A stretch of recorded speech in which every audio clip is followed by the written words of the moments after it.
And welcome to Impact 2025, our continuing conversation where we talk about all different types of topics, from current events to, when we say current events, what's going on in the news, what's going on socially, to race, to religion.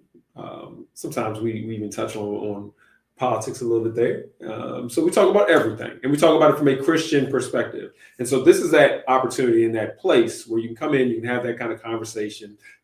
You can safely say the things that you want to say, dialogue, so we can come to some conclusions, some understandings, and then maybe even go in and kind of see where some other points of where we can reflect and see, are we thinking on the right path, or do we need to think about how we're acting or interacting and what we're doing? And so this is that place to have that conversation. You can feel free to type your questions and your comments into the comment section, whether you be it on Facebook or YouTube, so that you can be a part of the conversation. That's an important piece.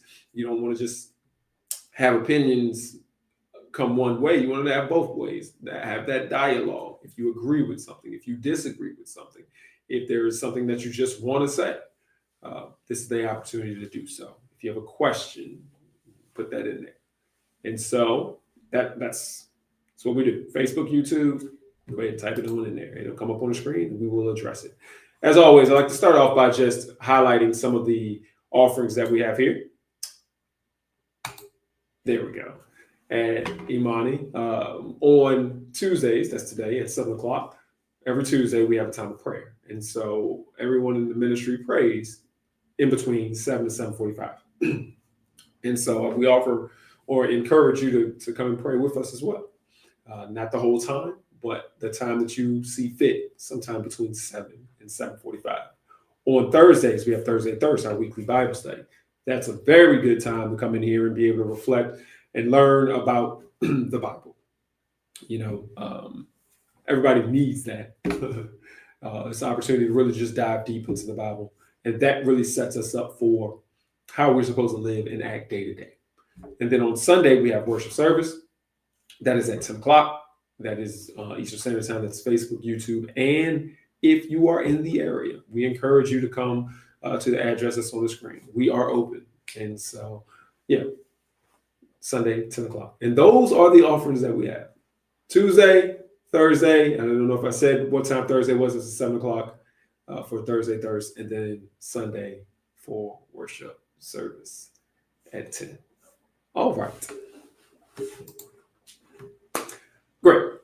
Now,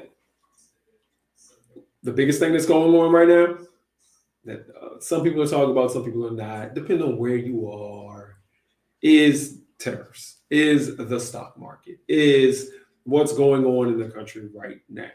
Right now, we're being hit with tariffs because this administration, this president decided that they wanted to have tariffs here in the United States. And just so you'll be clear on what tariffs are, because I don't want to just say things, because I think sometimes people just hear stuff, have no clue what it means. Tariffs are we'll say the word tax, or a fine or a fee added onto goods that come from other countries into our countries. So things that are imported into our country. I'll give you a great example, because one of the biggest ones is China. If you buy some articles of clothing, shoes, if you buy a product that comes from China, once it hits our border, once it hits our area of customs, however it comes through planes, ships, whatever, a additional tariff has to be paid. Now, who pays for that tariff? Companies, the company who is importing it, or people who are importing it. And so the tariff is a tax that we pay. So everything that we pay for that comes from a different country will cost more because it's being tariffed. We had tariffs in place for years and years and years. It's not a new thing. It's just that it's been increased to an astronomical level. And so it's causing panic. People are going crazy. The stock market went down 1,000 points one day. And so that's not usual. If you look at the stock market, normally you have a 100-point day, 200-point day. Like a really big day would be a 500-point day, maybe 300-point day, up or down. Those happen. And that would be a big day. Normally, again, around 100 200-point days on the Dow Jones Industrial Average stock market.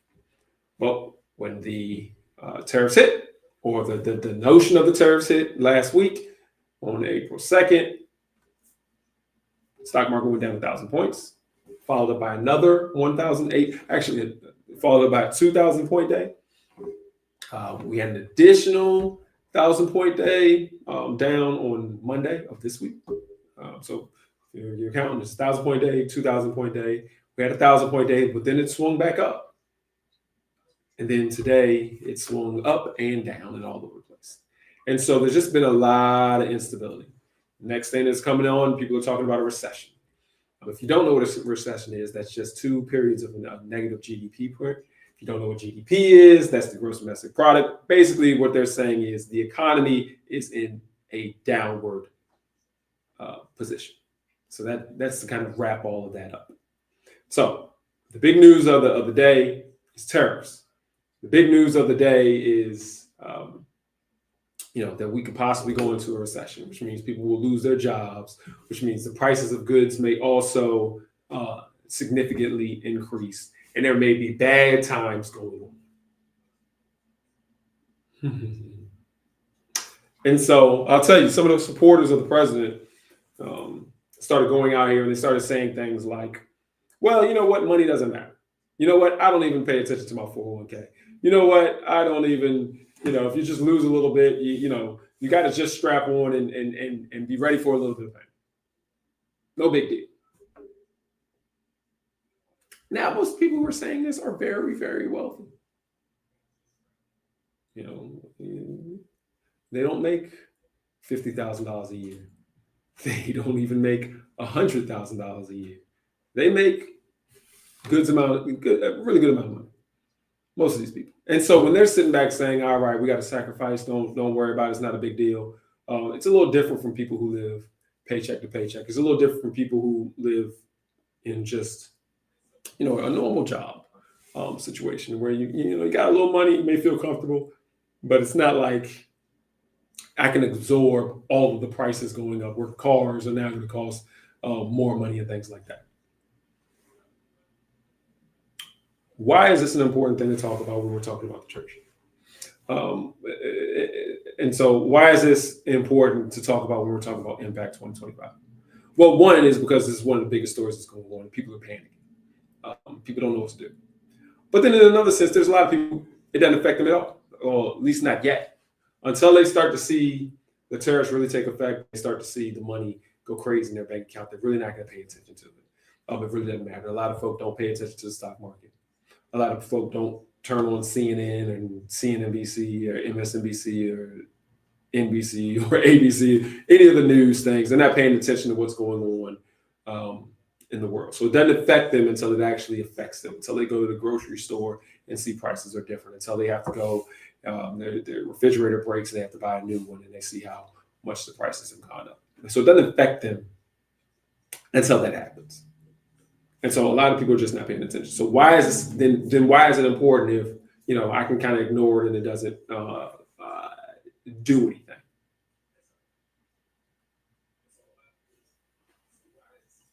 Here's the reason. And it's real simple. It's really, really simple. We're in a time and a moment where different people are being hurt. And different people are being hurt for different reasons. And we have to be able to, as I think Christians and as neighbors, to care for one another in a way. This is just a piece of the puzzle. So on one side, you have people who are being hurt, the 401ks, their money and everything like that. And they're all, oh, woe is me. And then on the other side, you have people who are being woe is me because they've just fired a bunch of federal employees and workers. So they're hurt. So they have no job, no place to go for employment right now. Because of the economy, they're talking about numerous people have already started, numerous businesses have already started saying they're doing layoffs. And so now you have that group here. Then you have a whole nother group when it comes to deportations, when it comes to people who are immigrants, whether you are a legal resident, a legal citizen who may be married to somebody who doesn't have legal status, or your parent or spouse or son or whatever doesn't have legal status. You have a whole group over here who are now going through turmoil. Then you have a whole group of people who came here and don't have permanent legal status, or they do have permanent legal status and it's getting revoked. And so you have this whole group here who are going through turmoil. And so now when you start to look at it, you got people over here who worry about their money. People over here who worry about whether or not they're going to be able to stay in the country. People over here who worry about their jobs. All of these different groups of folk in turmoil. And you can't just sit back and pick one or the other. It's a lot of folk in turmoil. And so as all of these people are in turmoil, what is what are we supposed to do? Because some of us will be in turmoil as well. Well, what are we supposed to do as a church? What are we supposed to do as Christians? How do we, you have so many people with so many problems right now. And these are problems that are being made by, our own decisions. All of us have to own that. As a country, we have to own that. We put in the leadership that we have, whether you voted for them or not. It's it's on us. And so we put in the leadership that we have. And so the comment comes is, how do we address that as people of faith? How do we address that as Christians? The problem is we have so many people who are going to be in turmoil. And how do we address all of these different situations?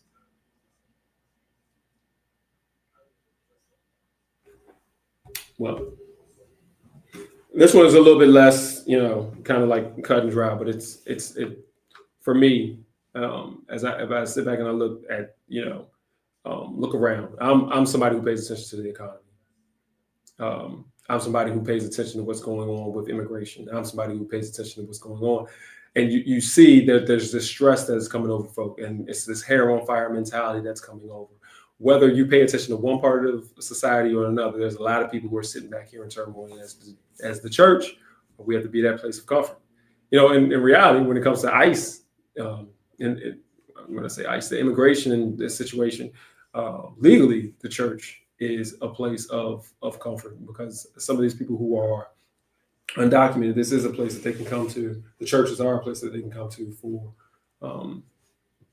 protection, in a sense. When it comes to jobs and things like that, many churches do have set up resources. But when it comes to just overall, is that as a church, we're just going to have to be able to really kind of go out and help other people who are in turmoil. But it's not going to be a situation where, the church is not sitting there just flush with cash. We're not going to be able to fix the tariff situation. We're not going to be able to fix the immigration situation. We're not going to be able to fix the fact that people have lost their jobs. We're just going to be able to bring comfort. We're going to have to be able to bring what we have, which is our Christianity, our faith, to the table. So, this won't be the tariff thing is just one of the many fires or drama situations that are going on, and it'll be more and more as we go on. We're in a terrible situation in the tailspin. But we can't be like the people who I was just describing before, who just say, well, money doesn't matter. The 401k doesn't matter. All of this doesn't matter. That stuff matters. It does. It matters. It's important to people. And we can't act like it's not. But we're going to have to offer what we can offer. And we're going to have to go out and to get people and to kind of offer our comfort out there. Because people don't know like they used to know to come to church. People don't know like they used to know about being in a relationship with other Christians, being in a relationship with God. They don't know. And so I think our job and our opportunity is going to have to be able to go out and offer comfort to people, because we're closer to a situation like if they're talking about a recession, which is closer to a depression. And when you get into those situations, you have a lot of people who can't handle it. And their solution to things is a checkout. And so we have to be those who are able to give you support and help you to understand, or bring you enough comfort so that you can handle it and that you won't have to check out. We have folk who are just going to turn a blind eye and say, hey, None of this stuff is important. Deal with it. Blah blah blah blah blah. And as a church, I think it's going to be our opportunity and our responsibility to go to people and connect with people and help them through these tough times. We have a comment. We have an administration that has no experience being poor, middle, or middle upper class.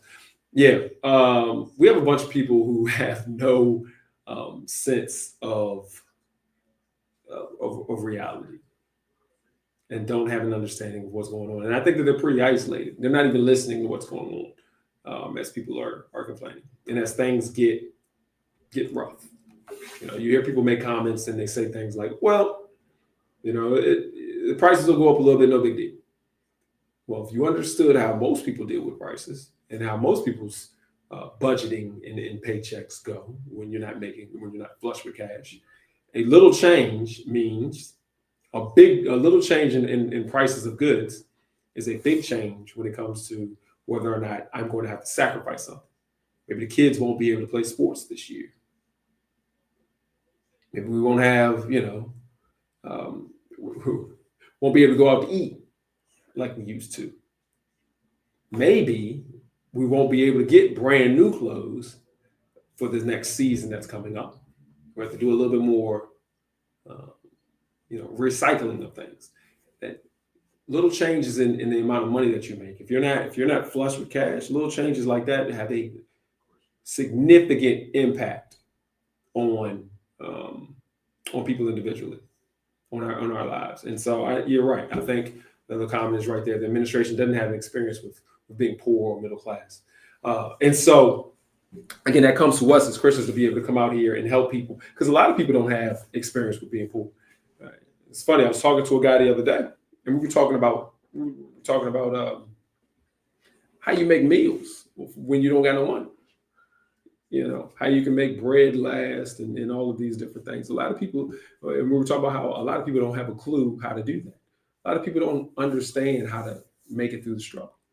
And I think as the church, our job is to help people through the struggle. First, we have to offer them the opportunity to come to a relationship with God, but we also have to just help people who are just not used to struggling, because I think it's going to be some hard times going on, and we just can't be in denial of what's going on. Now, we may be wrong. Maybe everything will work its way out. You know, maybe tariffs won't be bad. Maybe we won't go into a recession. Maybe things won't go crazy financially for folk, but that's not going to change what's going on with the folk who are getting fired from their job, from the federal jobs. That's not going to change anything that has to go on with people's immigration status and people being harassed, people being deported, people being ripped off of the streets. That's not going to change any of that. That's not going to change the fact that they're trying to take away the Department of Education. So those issues and those problems will still be here. So even if the economy is great, we still have a responsibility to those who are going to be out here and be struggling. One of the biggest things I think that people miss when it comes to the Department of Education is here to make sure that everybody has equal access to education. And so one of the biggest things that they do has to do with people with disabilities, people with special education. And so it is a responsibility to have a standard that the different schools in the different states have to go by. That's what they really fund special education, whether it be special education as a emotional and mental thing or a physical thing. And so before the Department of Education, before it was more federalized, it was on a state-by-state basis. And if your state really didn't care about people who had disabilities, well, then that funding didn't go there. And so that's going to be different if we lose the Department of Education. And so then, again, you're going to have people out here who are going to be struggling, and we're going to have to support. Another comment. As a people of God, we should have faith that God will see his people through these times. Do not allow the evil one to distract us from our faith, our belief, our hope. The question becomes, who do you depend on? Is the Lord your hope? Yeah, that's a good one. And I think, unfortunately, let's be real plain with it. just because just because we believe in God doesn't mean that we're not going to struggle and there's not going to be a lot of hurt and a lot of pain out here. God didn't elect this current administration. We did that. God didn't sit back for the people who didn't want to vote or the people who voted one way or the other. God didn't do that. We did that. We put ourselves in these positions, in these situations. You know, we don't go to church like we used to. We don't take our faith seriously. So we may good and well have to go through some horrible times. We may lose our jobs. We may lose a lot of the things that we had. We may have our friends and family deported. We're that doesn't change the thing. Even our faith in God is not going to change the fact that we put ourselves in this situation and we may have to go through some significant pain, but we can still have our faith. And so, I think it is who do you depend on, but I think there's an understanding that has to be put across for some folk that at the end of the day, like God is not going to be the one that just solves the problem where you're not going to have to go through the pain. Like we did this to ourselves. And so it's better to go through the pain and have faith in God and have some comfort and know that you have Christ, you have everlasting life, you have and also a church family to be with you, than to go through that same pain and have none of that. A bunch of comments now.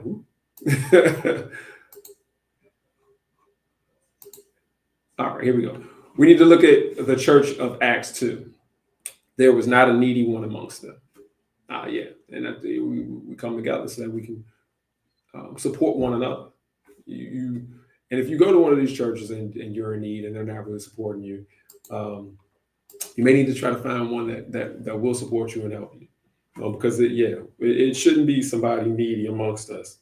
If you're connected with the church and you're being honest and truthful with everyone there in the sense of, I need some assistance and I need some help. The only reason you should kind of go without and be a part of the church is more so that you didn't tell anybody and you just kept it to yourself. Another comment. I would like to mention the current administration's decision to eliminate federal funding for Black History Museum in Washington, D.C. Pastor Otis Moss, pastor of Trinity United Church of Christ in Chicago, has voted to make the museum a part of their budget. Yeah. Again, I like to keep it plain. Hey man, Donald Trump, everybody who voted for the administration are racist, and let's just keep it like that. And so that is one of the things that, as Black people, we have to deal with, the racism that's going on through this administration and his supporters. And half of them some of them don't even know that they're racist. You're just doing racist things and don't even know. And so, yes, that is one of the things that we have to deal with as Black Christians, as African American Christians, is we have to deal with the fact that there's racism out here, and it's ridiculous. But the greatness of it is in this comment is that we have, as I was saying, Trinity United Church of Christ in Chicago, who's going to support Black history. Yeah, we haven't really talked about it here and delved into it here. But yeah, it's been numerous racist activities, specifically towards Black people. They use different words and different terms in order to try to eliminate our history, eliminate our story, eliminate people from learning about our stories, eliminate the contributions that we've made, ignoring all of our stories and all the things that we have done. And so that's another part as a church, and as we go through this period, we have to be able to tell our own story, tell our own history, make sure that we keep our stories and our histories alive. It's always been our responsibility to tell our own story. And I think we got a little lazy. Some of us, not all of us, some of us got a little lazy in trying to let other people do it.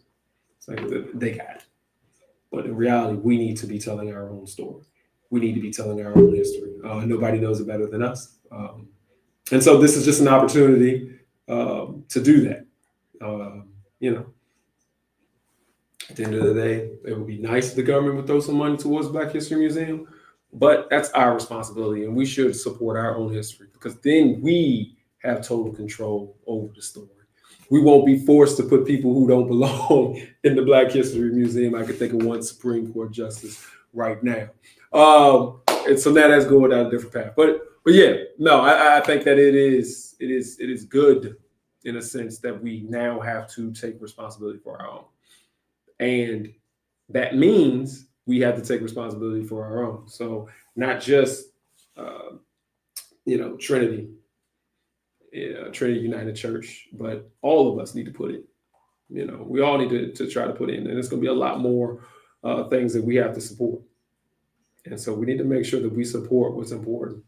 And what's important to us should not only be, and I'm talking to the younger people now, it should not only be, AAU or playing video games. We have to make sacrifices, support some organizations and some things that are that have some other significance. We can't be all about the things that we're about.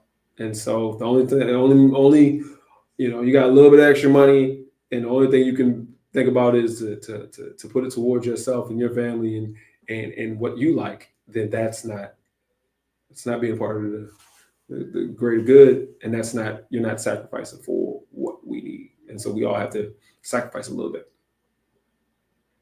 That was good. That was good. We may have to. They have moved to remove Harriet Tubman's name from the history of the Underground Railroad. We need to take back control of our story and our history. Absolutely.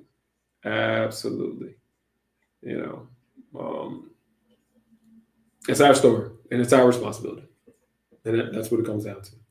It doesn't matter what they're talking about. I have no problems. I said it before and I'll say it again. I have no problem, pointing out the fact that this current administration, this current president, and his supporters are racist. We do not have any room to rely on the federal government, on the government, to tell our story.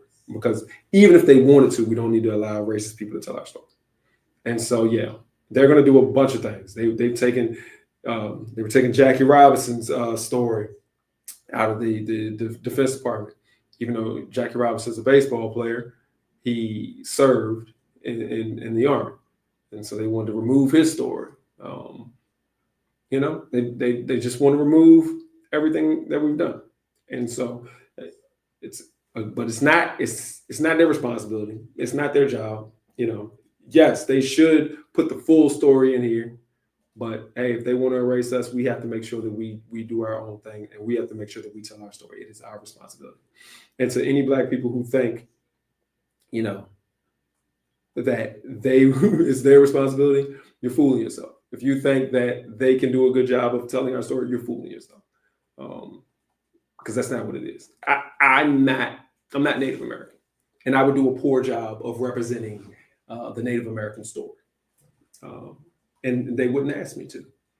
And so we need to stop with asking other people to represent our story. But we do need to stand up and don't have them try to erase our story. But even when they do, we need to make sure we're telling it.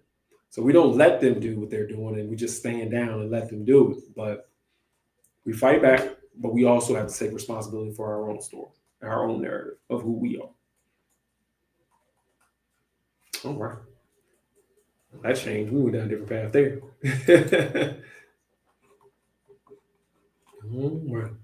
All right. Well, we have basically come upon our time. Oh, one more thing. One of the things I applaud to Jews is for that they do not depend on the government nor the schools to teach their history or their story. Yeah. Matter of fact, they've established their own schools. Most people know their story, and they do it through their family, do it through their places of worship. They make sure that their story is known and reminded over and over again. And yes, I got to applaud the Jewish people for doing that as well. And they do a great job of that here in America. Jewish people all over the world, but here in America, they do a great job of that. And so that's what we need to do: establish our own schools. We can stop trying to get federal funding all the time. We don't need all of that. If they want to give it to us, great. But at no point in time, just because I took your money, are you going to dictate what I'm doing? And if I lose it, I'm gonna just keep it rolling. And so if we have to rely on the federal government for everything, we're in a bad position. And so it's our job to tell our stories, our job to establish some schools, and our job to make sure that those schools and those institutions are telling our story, to make sure that our churches are telling our story. And so if we can look and we can see that the Jewish people are doing that, then there's no excuse that we couldn't do it ourselves. We're not asking or we're not demanding of ourselves to do something that nobody else does. We're demanding to do something that everybody else does. And we just need to start doing it at a higher level. Yeah, so I really like that comment. All right, well that's it for today. Great news, we will have guests next week to dive into the topic, so please join us as we continue on with Impact 2025. As a reminder, Thursdays, our weekly Bible study, 8 o'clock on Thursdays. 7 o'clock on Thursdays, 7 o'clock Eastern Standard Time on Thursdays. On Sunday, 10 a.m. worship service, Eastern Standard Time, Facebook, YouTube, and in person.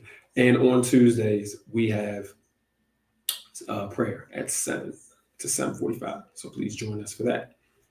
And as always, we have Impact 2025. Thank you for joining us. Thank you for all the comments. Join us again next week and have a good one.